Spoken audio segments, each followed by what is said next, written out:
what's up, ladies and gentlemen, boys and girls? Welcome back to the African Fighters Podcast. I'm your boy JB back at it again with another episode, and today, yes, resident. Oh, I'm gonna start with the regular face, King Dems, all the way from London, England. King Dems of the King Dems Podcast. Also, Israel Adesanya fan club president.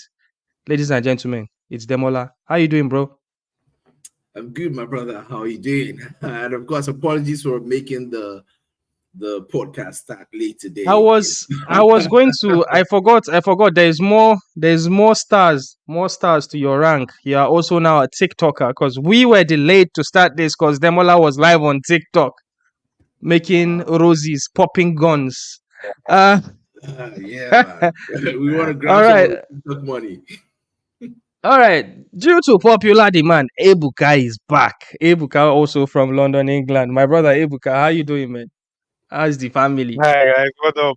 Very, very good. I mean, talking about the family. So there's good news. My sister just gave back to a bouncing baby boy early this morning, and Oh wow. child and mother are all good. Yes, yes. So my family were Fantastic doing good news. right now. Congratulations, congratulations. Latest uncle in town, ladies and gentlemen. Yes, so It another Congratulations. one. is. Now my own remain. Yeah. Congratulations, congratulations. It be like say Thank I you. go give you 5 bottles of He Hennessy. said 5 bottles of NSC VSOP. Yes, sir. I beg. In the voice, Me. in the voice of Brother Boy. In the voice of Brother Boy. You know, say Hennessy na bastard. Yo. I don't want us to ramble too much. Ladies and gentlemen, this is the African Fighters Podcast. Today, episode 56, Sunday, 11th of August.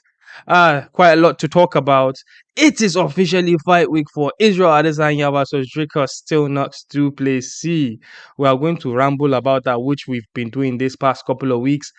And we'll talk about things from the perspective of Easy and from the perspective of Dricus.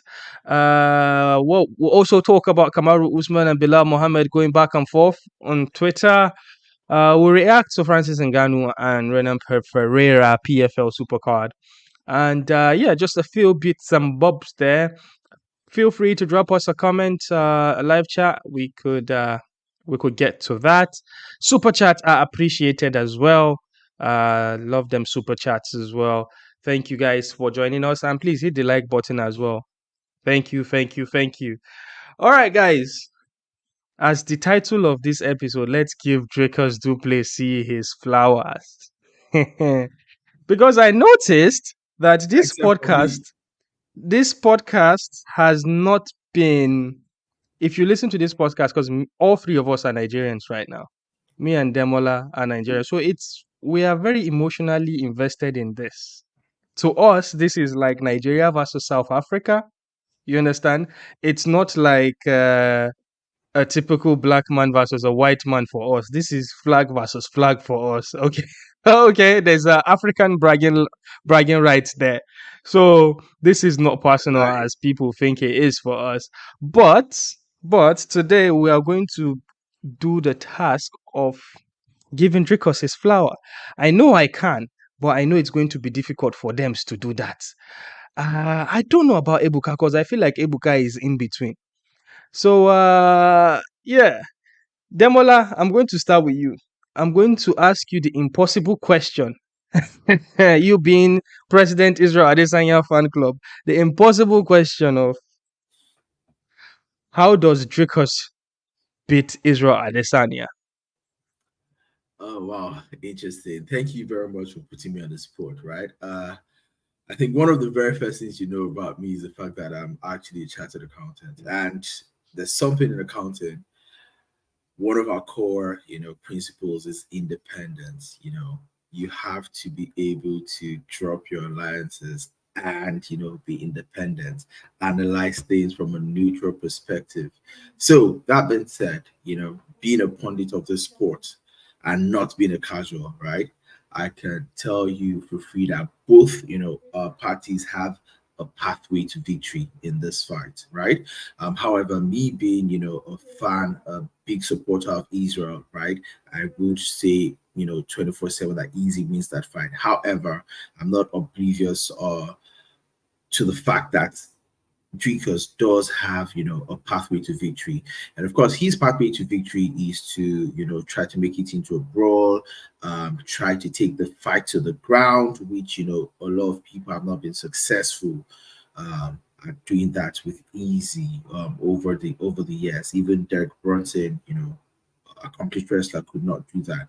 But I think Dricus Duplessis has that. His ground game is very solid. So if he's able to take easy to the ground, I think he would, you know, be more likely to dominate easy on the ground. But easy, if he keeps the fight, on the feet, and we all know that easy is a great counter puncher, right? So I think that is also his own pathway to victory.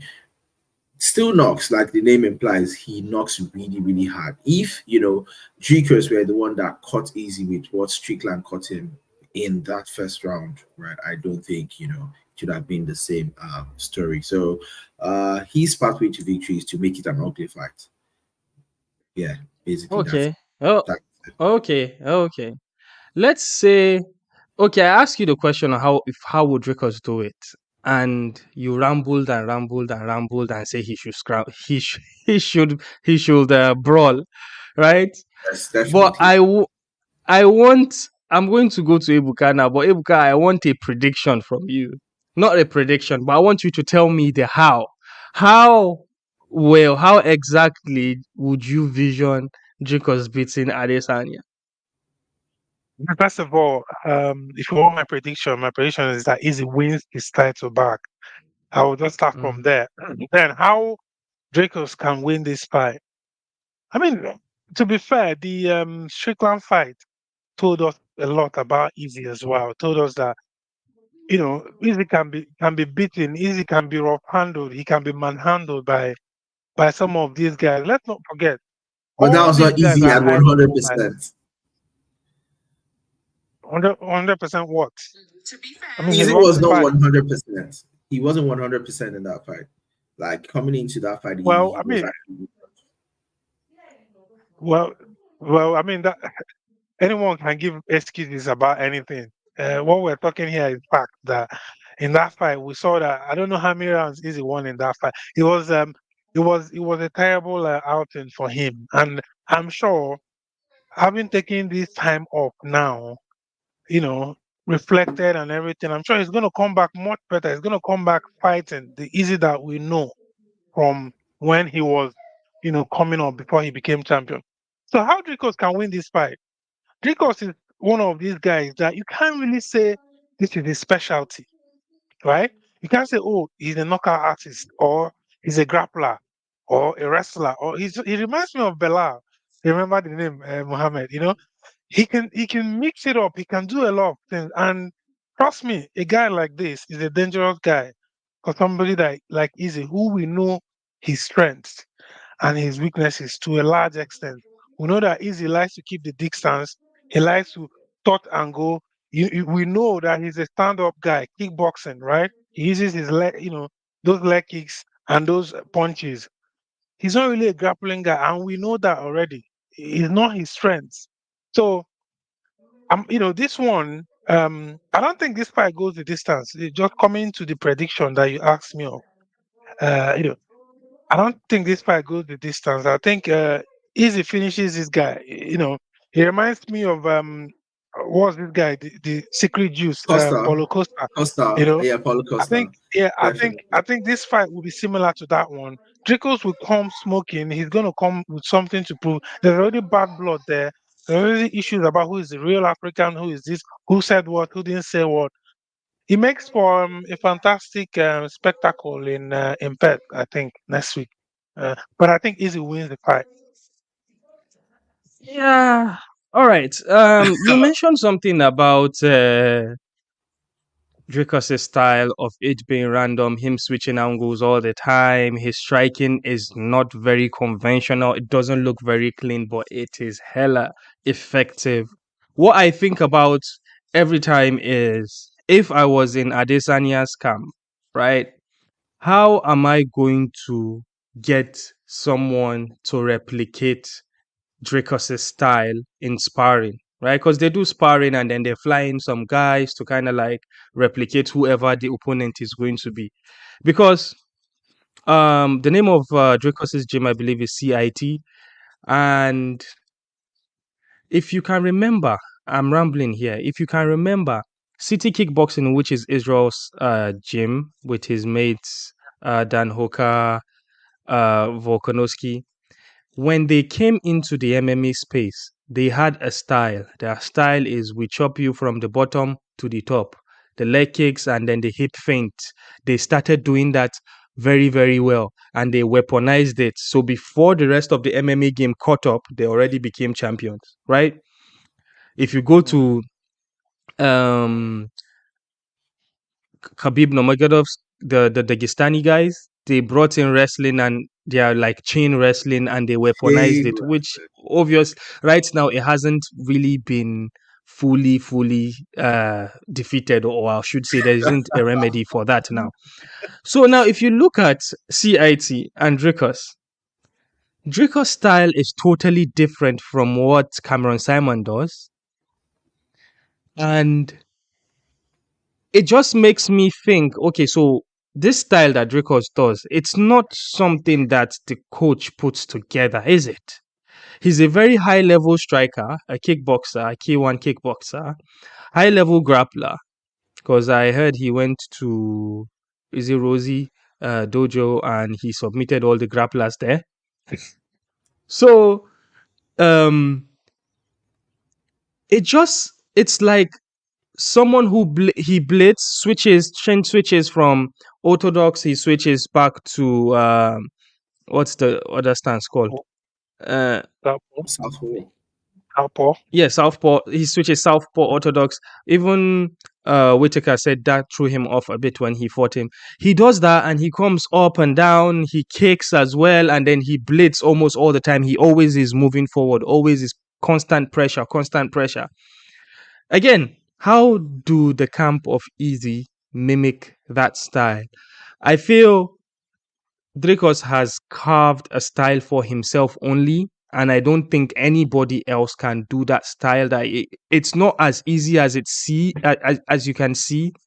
When you're watching him strike, you just think, oh, he's just blitzing and swinging for the fences. No, it's very calculated, the angles, and sometimes he might look tired. Sometimes he might look like he's doing drunken style. Sometimes he will. So I haven't heard someone saying, oh, Dricus does his best work when he's tired. But I don't think that's the case. I just think that the striking, the whole package of him blitzing, seeing those angles, and then not being hit while he's hitting his opponent, I think he has mastered that chaos. So I call it an organized chaos. He has mastered that chaos of blitzing in your face and then something will land, right? Or scoring by points and then winning a fight. Well, we only saw him go to distance one with Sean Strickland. So far in the UFC, he's 8-0.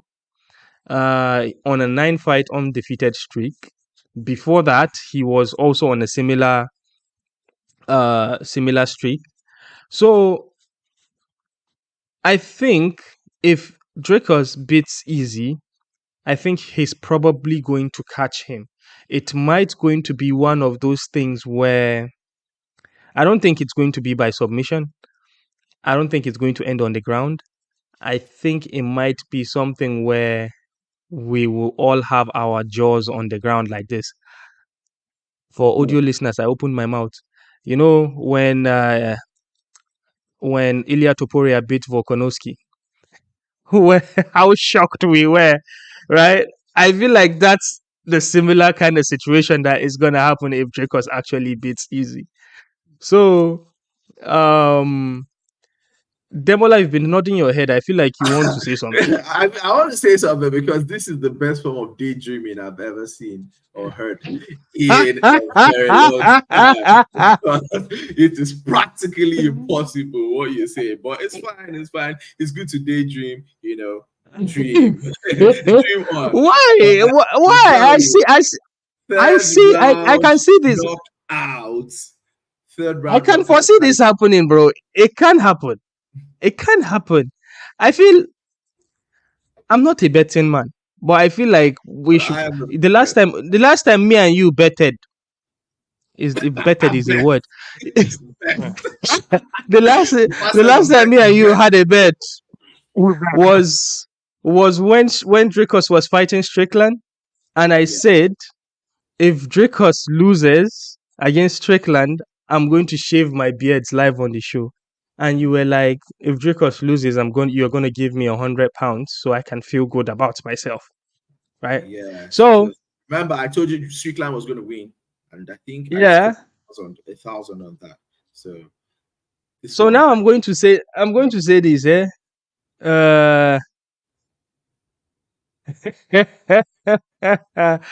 All right, you know what? No, I'm laughing because I'm looking at the chat. We've got Christopher Graham in the chat. We'll get to that. We'll get yeah. We've got Goldie in the chat. He says Dracos can only win by decision. He's not stopping easy. Come on, guys. Goldie also said Adesanya by KO. Stop overthinking.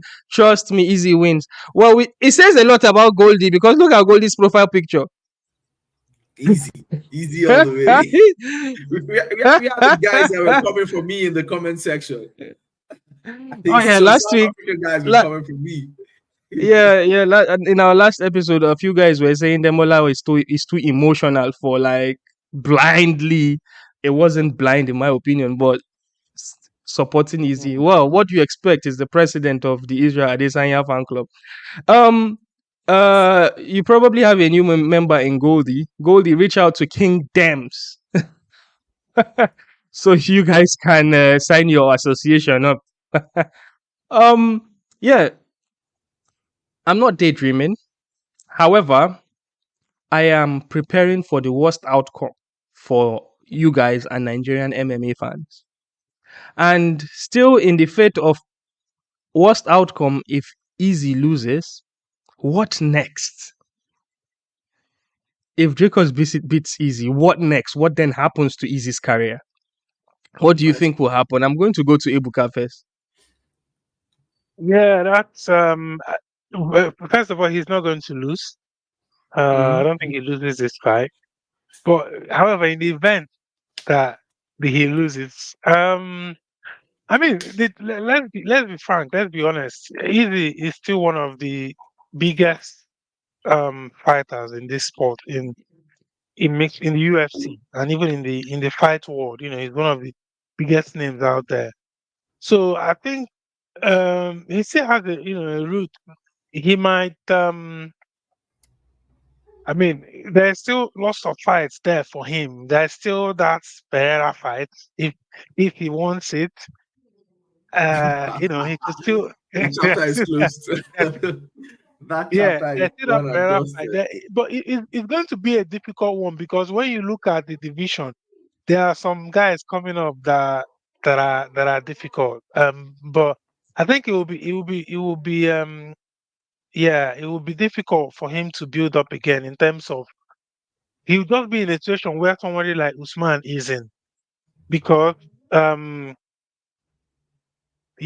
only thing that could happen that will bring him back into the equation would be just like we're seeing someone like Boniko coming up. There's what's this guy?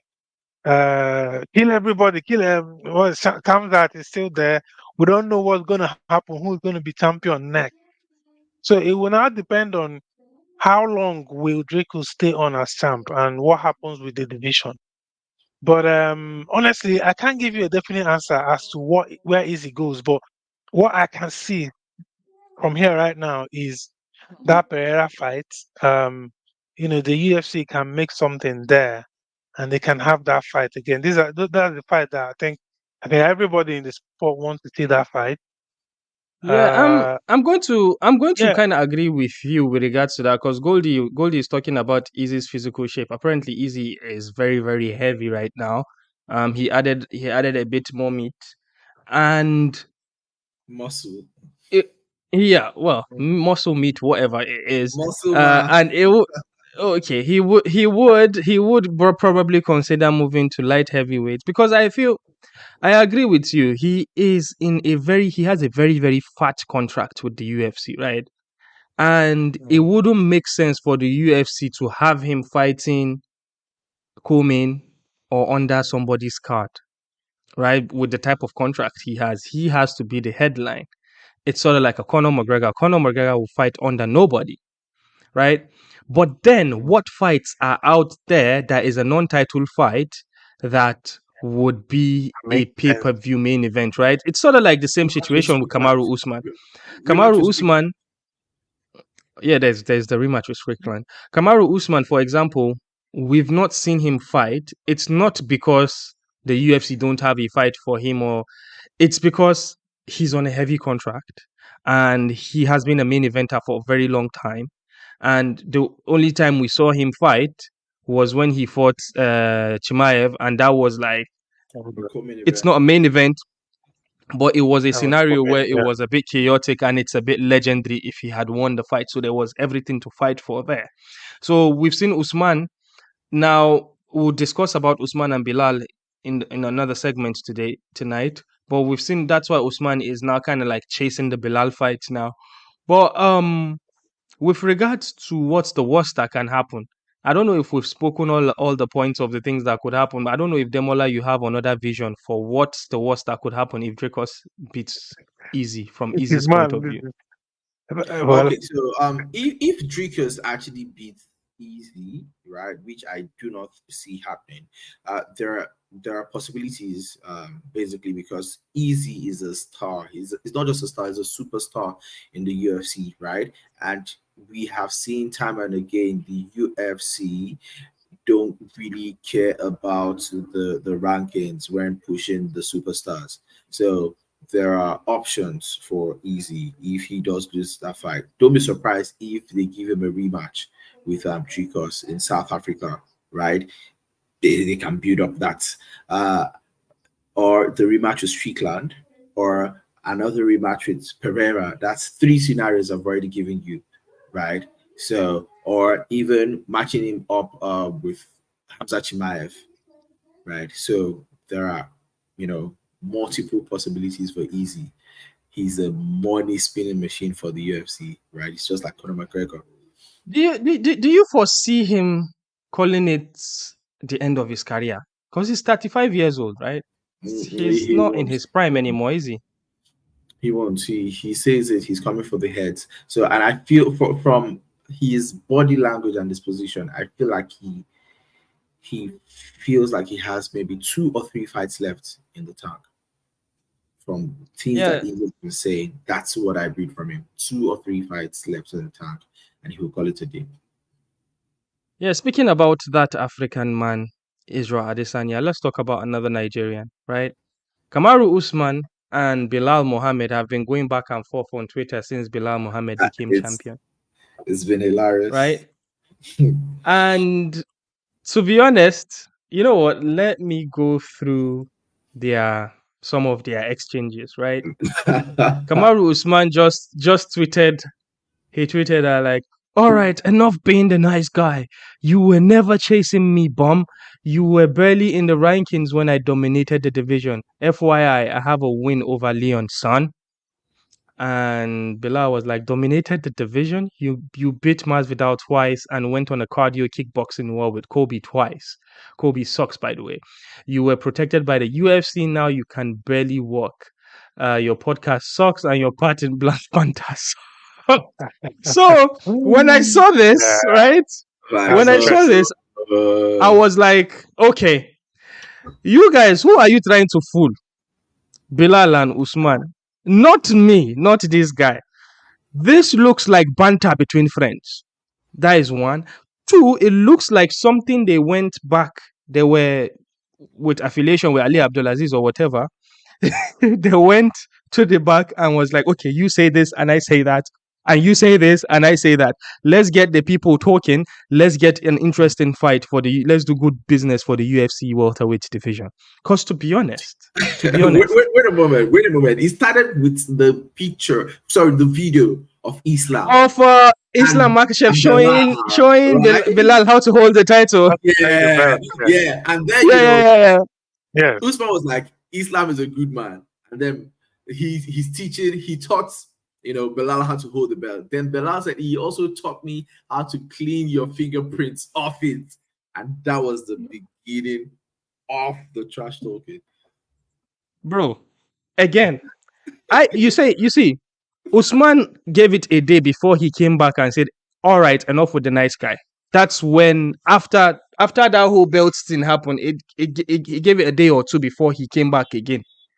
I promise you this: Ali, Belal, Usman, they're all in on it.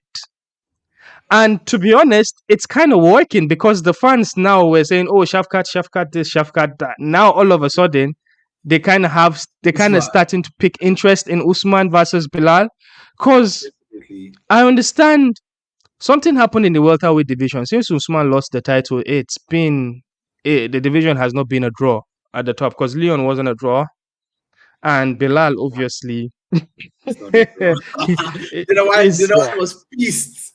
Dana White was pissed that night. Yeah, so I absolutely don't buy this, but I'm here for it. But what do you think, Ebuka?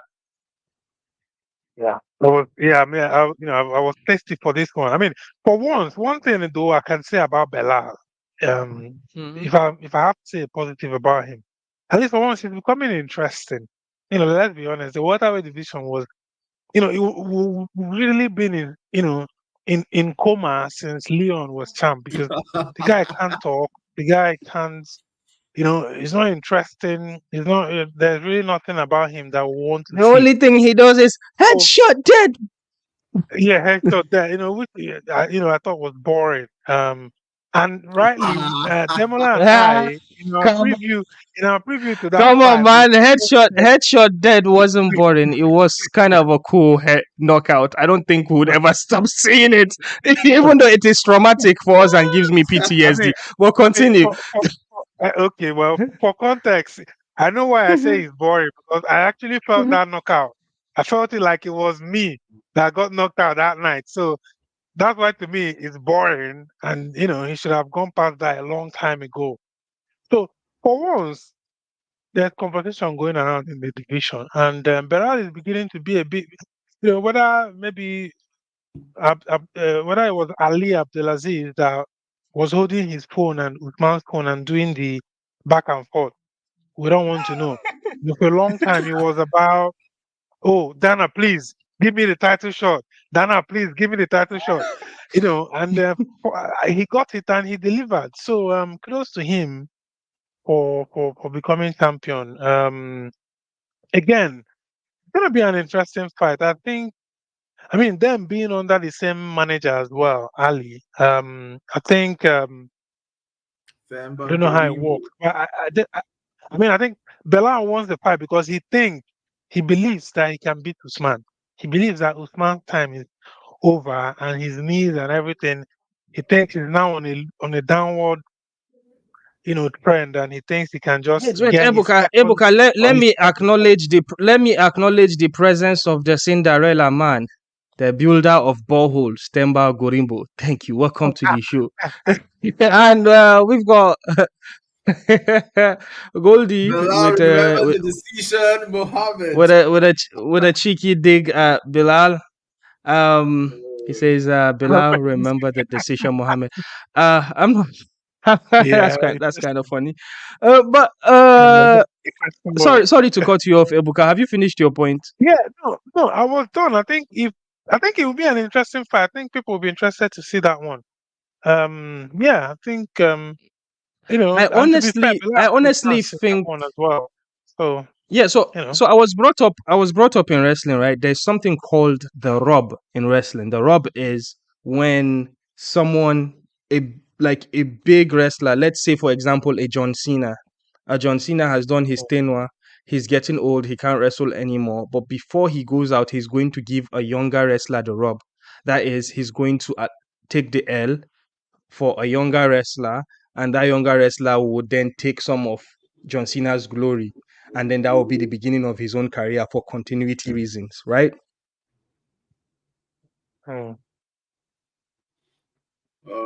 We've lost your audio. We lost the audio. Sorry. Same way I look at it in MMA, right? I feel like the best way for the UFC to thrive in the welterweight division is even if Shafkat becomes champion, right, in the welterweight division. I feel like if he beats Usman, that would Usman as a champion, that would do better for him in his projection of starting a legacy, right? Rather than him beating Bilal Muhammad, right? So if you look at it from a pro wrestling point of view, Usman should go get the title from Bilal for the benefit of Shafkat, right? And then fight Shafkat and then loses to Shafkat. Not that I'm saying Usman cannot beat Shafkat, but I feel like that's the best case scenario for the UFC, or maybe an Ian Gary, somebody young. So then that is Usman needs to give the division a rub before he retires. Maybe Usman has 2 or 3 fights left in him, so I feel But like he should how give the bad rub news? before he retires. I Eh? have bad news for you. I have bad news for you. So the bad news is this. I think, right, that if Usman lays his hands on that belt again, right? He's gonna retire, innit? He's gonna retire. He's riding into the sunset. I'm sorry. Oh no. I'm gonna tell you sorry. this. If Usman gets the title, he's not gonna retire. He's gonna probably say, I'm gonna do one last fight, and that's going to be like my last hurrah. Because as a champion, you get pay-per-view points. I don't know what Usman's contract looks like, but he would want to get that last payday before he leaves. Because when he was champion, he negotiated a very good deal with them. So once he gets that title, he would want that one last payday before he leaves. So if he gets the title, he's probably going to be like, okay, this next title fight is my final fight, win or lose. Temba said he came late to the party and he's asking who's going to win next week. And Temba, Easy. what do you think, man? What do you think, man? We've already covered that fight in the first segment, but for the sake of you being here, we'll just do our brief prediction for Israel Adesanya next week versus Dricus Duplessis. Right? We can just make it easy and be like easy wins, and easy wins. That's 3 yeses, right? But Remember things sad, but I think that other guy wins. Who is that other guy? Demba, don't be out here breaking hearts, man. I'm going to send you Who's my that other guy? predictions, Temba. The other guy. Okay. So here's the thing. I want to hear from Temba, right? Temba, can you tell us how the other guy gets it done against Izzy? Tell us. So we should understand the other entitled guy. Yeah, let's hear how the entitled guy is gonna do it. What do you think? Do you think it's grappling? Do you think it's striking? Do you think it's gonna go the distance? What do you think, Temba? Waiting for that. Let's move on while Temba sends his input. Oh boy, he's already sent it in. He says I think he knocks out easy.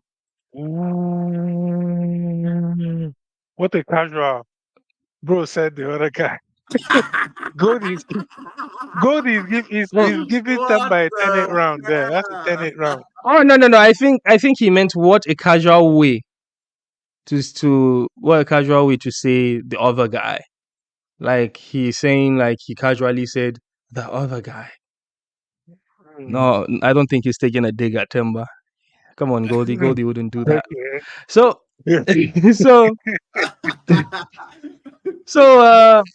bro.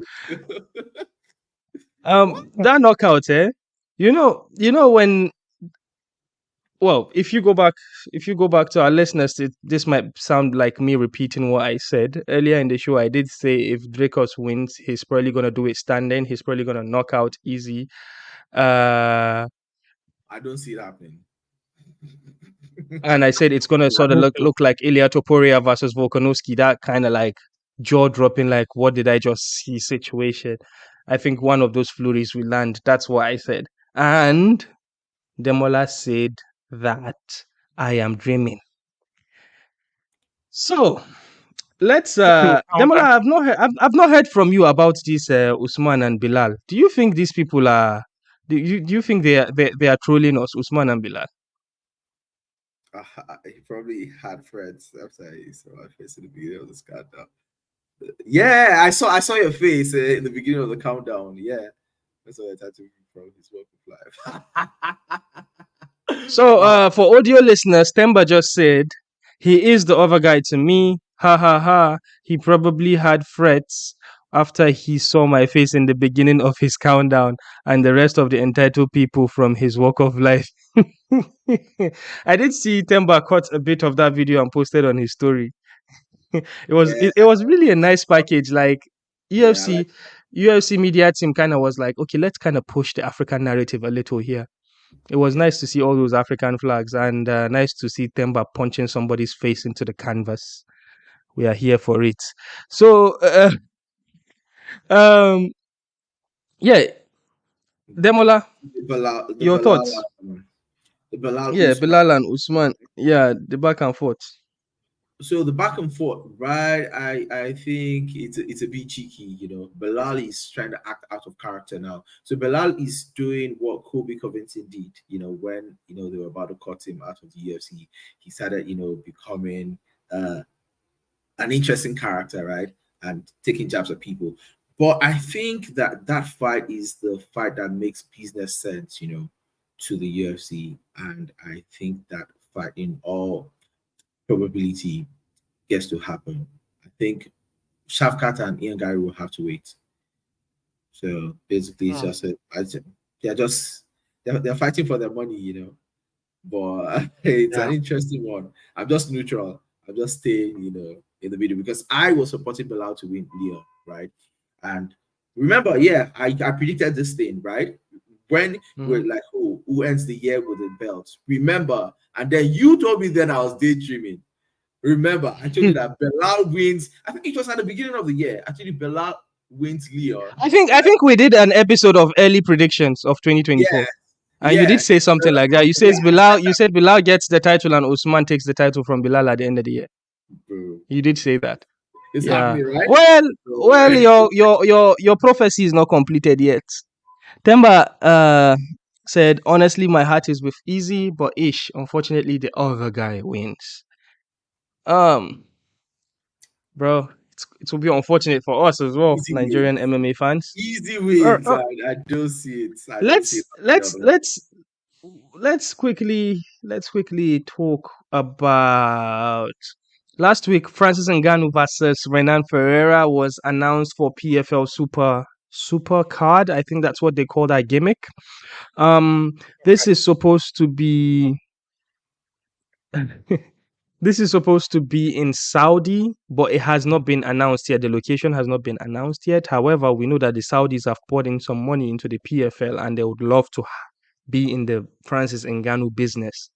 It would be a big MMA fight for the heavyweights. However, the last time the PFL did like their best card ever of all time, that they did the PFL versus Bellator thing in Saudi Arabia, they announced that the event was sold out, but on event day, it looked empty. The buzz online wasn't very, very plenty as well. But with Francis Ngannou on any card, even if it's soft ground wrestling, Francis Ngannou will sell pay-per-views. You guys know soft ground wrestling. Yes, it's been training in some African Those country. I don't know. Is he? yeah. So those Ugandan boys that are wrestling on Yeah, top like mud. So yeah. if Francis Ngannou goes to Oh, soft ground wrestling and is the main event of anything they are doing there, it will sell.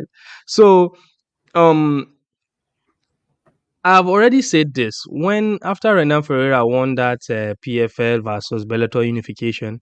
I think about Ryan versus Ryan Bader, if I can remember. I said yeah. I did not like this at all because I am afraid for Francis. Francis was knocked out by Anthony Joshua. One of those knockouts that I don't like seeing the replays because of my emotional attachment to Francis Ngannou, right? And now he's going to fight a lethal heavyweight fighter that is long, fast, and heavy punches in Renan Ferreira, young guy. Now, I cannot stop thinking about Francis Ngannou getting knocked out with 12-ounce or 6-ounce gloves that boxing people wear. What are your thoughts, guys? What do you think about Francis Ngannou taking this fight, this MMA fight, even though he hasn't fought in MMA for 2 years? High risk, low reward. That's what I call this kind of Omo. fight. That is what I've been calling it all this while. But Renan Ferrira is not that young; he's 34, right? So Francis is probably around 37. 37, So, yeah. yes. So the age difference is actually not much. And to be honest, right, I see Francis, having a better pathway to victory in this fight. The betting lines, I don't know. I've not checked it out, but I'm not sure. I think Francis should probably be the favorite to win. But styles, they say, makes fights, right? Somebody who reminds me of Renan Ferrira in the UFC is Rebellis de Spain. Do you guys know the tall, long guy, the Spain? The guy who his hype train has been derailed. Yes. Yeah, last fight. Yeah. So, He lost? He lost already? he lost. He lost. Yeah. Oh no, I didn't see that.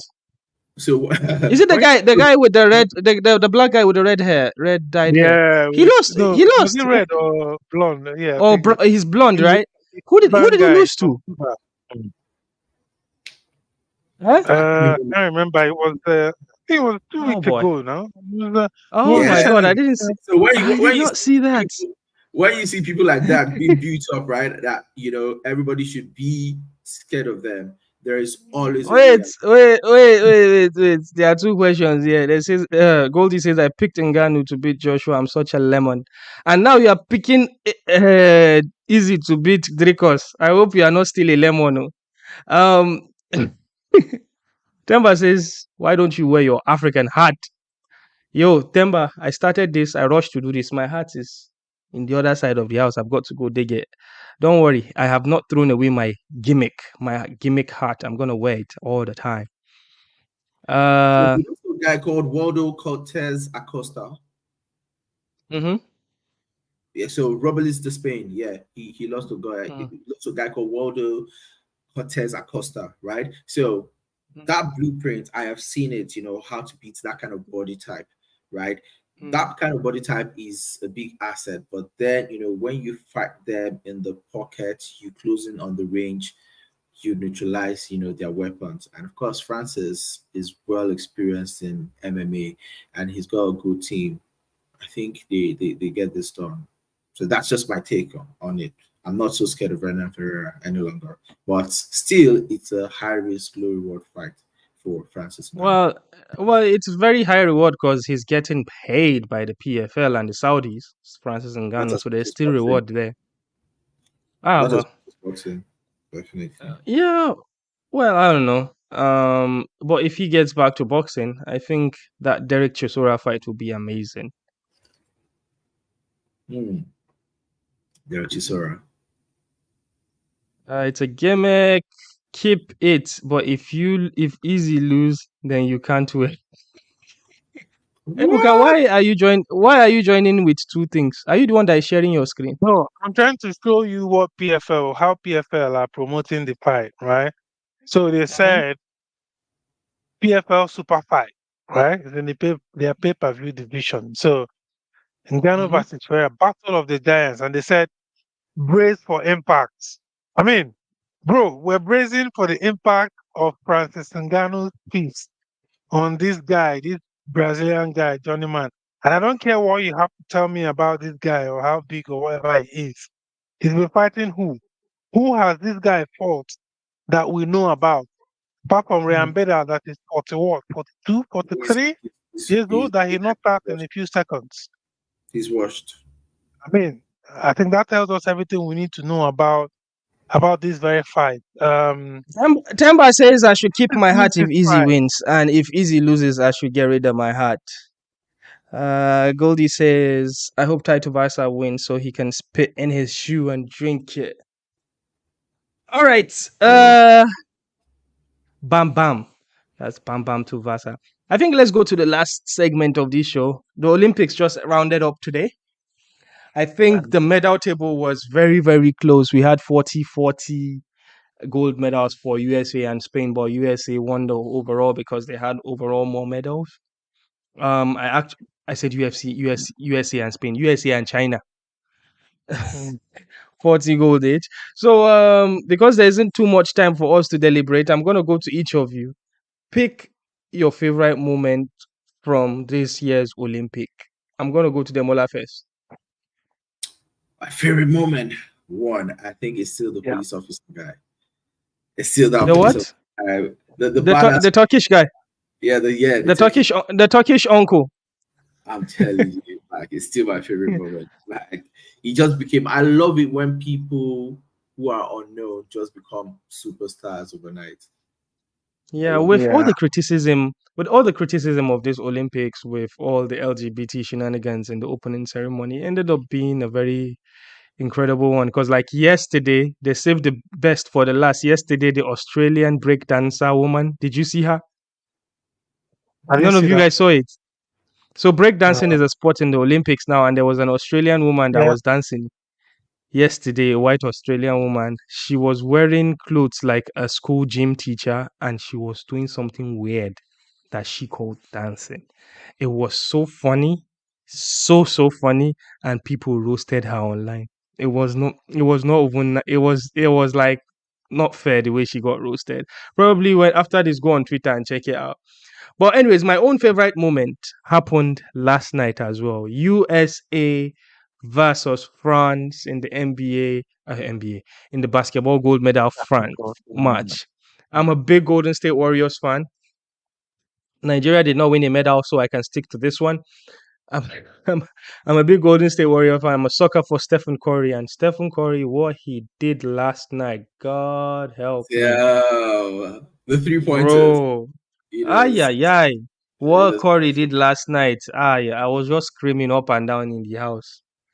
But that was incredible thing to see. This is things that I will tell my grandkids. When I was watching Stephen Curry, he did this in front of my eyes. By the way, I've seen Stephen Curry before, and he has nodded at me before. I can tell you guys the story the next time. Or should I just briefly tell you how I met Steph Curry? Please tell us. So Mhm. in my time in China, I was in a city called Shenyang, and Steph Curry has a deal with Under Armour. Under Armour is his shoes, and then he comes for like tours after the season. He came for a tour, and with from some of I play basketball. Some of my basketball friends gave me a free ticket to go to see him in a basketball court with kids for the Under Armour brand. And I was standing in the crowd, not by the barricade, but like a few seats above, and I was literally the only black guy there. And he was waving at people, and then he saw me being the only black guy there, and then he did this, and then I did that. Bro, my life. That's That is the highlight of my life. So it was from afar. It was just a sorry. nod of like, I see you, brother. That was what happened, and that was how I met the great Stephen Curry. And since then, I've been feeling like he's my cousin or my brother. That's why yesterday, when he was throwing those flames, shooting those flames, and putting everybody to sleep in Paris, I was excited as F. How about you, Ebuka? What was your favorite moment in the Olympics? Right. So my favorite moments is the Nigerian Dricus women. Um, so I mean their story is When they not to beat be told enough. when they beat Canada? So they beat two teams in the top five basketball. Hmm. They beat Australia and Canada. Australia and they beat Canada. And they kept it And close with the against USA as well. USA as well, they were very, very competitive. And so the coach, You want to give a 32 shout out years to old, Kalu? appointed. Yeah, I mean, I want to start with the coach, Renan Wakama, man. Renan, Oh, I know you're going to she see was this. given the coach of I the know, tournament. Yeah. yes, I know you're going to see Oh, this really? someday. That's But a great one. kudos to you. Well done. You've done a great job. Appointed last year, no one really gave her a chance because it was, I think, her first opportunity. She was just a greenhorn coming into coaching. Just 32, and then she won the Afro Basket in Rwanda with the girls, brought them to the Olympics, and beat two of the top five teams in the world, and qualified the first time an African country, male or female, is qualifying for the second round of basketball ever. I'm proud of her, not just because of To be being a honest, woman. She's to be also a honest, Nigerian woman. So, mhm, like, mhm. that is wonderful. To You be know, honest, that's wonderful. if we were lucky enough not to have drawn USA USA. in this Exactly. quarterfinals, We, we would we could definitely have be had a chance. competing for a Yes. medal. Yes. Yeah, And I Yeah. agree. I agree. because I agree with that. we'll beat anybody else. Yeah. We were like up to par Just with everybody. it was bad, Yeah. matchup. Yeah. The You know, matchup was when the moment I realized we were playing USA, I was like, oh, this is the end. Like, Oh, USA, you you know, USA uh, have won the last eight. eight, Oopsie, eight, eight eight. gold They've won medals eight. of They've been women winning gold basketball, medals since and they are 2000. undefeated for 79 No, games. since what? 1996, they've won every gold medal in the women's basketball. So it's yeah, it's a bit and Tradition. today they won today by 1 point. So I Yeah. watched the final today, US versus France. Very interesting game, back and Oh forth, yeah, back and forth. So there was that last shot that could have taken it one to by overtime, 1 right? point. Yeah, I did see that. Yeah. So yeah, it was interesting. Apart Yeah. from Oh. that, my Did you low guys To see point. piggyback the semi-final? to piggyback from there, yeah. Kalu, Mm, that girl is a baller. She is a yeah. menace. When we were playing the US, they were double teaming her the whole time. Mhm, Yeah, go They ahead. did You were everything. saying your low point. Yeah, my low point would be Toby Amuson. I really had Oh my god. good dreams Oh on Toby, god. and I watched. Yeah. You can't believe I Oh had a god. meeting. Her semi-final was 11:05. I was having a meeting from 10. I was sat on my Oh chair god. watching TV, and then I was in the meeting. I was doing like Oh this, god. and then she came forth. I was so disappointed. And Bro, that was the last hope of in winning the any medal. Olympics, I thought we had three chances of winning a medal, and they were all Yeah, women. The blessing girl from the amateur wrestling, the one that won bronze in Tokyo, Toby Amusan, world record yeah. holder in hurdles, Mm. and I was hoping that AC Bruma from the long jump team A would be second on the people. podium as Yeah, well. Those three people, and I saw my heart started breaking when AC couldn't jump after her first run. Then Toby Amusan lost in the semi-final. I actually forgot that the race was happening in the morning. I thought it was in the afternoon. And I just saw it on social media. I was like, come on, guys. What happened? Was that a false start for her? Was she slow for some reason? I really didn't get it. And yeah. then Just obviously, the wrestling. Which one was the last one? AC Bruna wrestler. The wrestling one too. She lost a bronze medal match against a Japanese girl. I think who won by 3-0. So, but then I think I need to give a shout out to all the Africans that shined, like Tibago, the 200-meter winner from Botswana. Yeah, from what? Tabogo? Uh, Yeah, yeah, yeah. The South African 4x1 relay team. I think their captain is Sidime, right? Is that his name? He also came fifth in that incredible 100-meter finals that was very very close. That was like razor tight. Um, and even in the 200 meters finals, bro, there were like two Ugandans there, and there were so many Africans in there. It was really really really really good outing for Africans there as well. yeah. Um, There was this girl Chebet, I believe, from Kenya. She won an Olympic double, 5,000 meters and 10,000 meters. And then there's Iman Khalifa from Algeria. There's a big drama about her being a man. Easy obviously hopped on that trend and then reversed back and said, "Oh no, she's a woman." She ended up winning the gold medal. A few people won gold medal in boxing. We're gonna put it out on our page. That is the African Fighters on Instagram. So all in all, some Africans really showed out. Big shout out to the Moroccan Olympic football team and the Egyptians as well. They played the bronze medal final. Incredible to see two African teams in the semis of the football. Yeah, I think that's it. That's it from me. Ladies and gentlemen, I forgot to bring Bruce Buffer in here before we started, but it's not too late. My brother Bruce Buffer is by the side sipping some whiskey. Can you come in here, Bruce Buffer?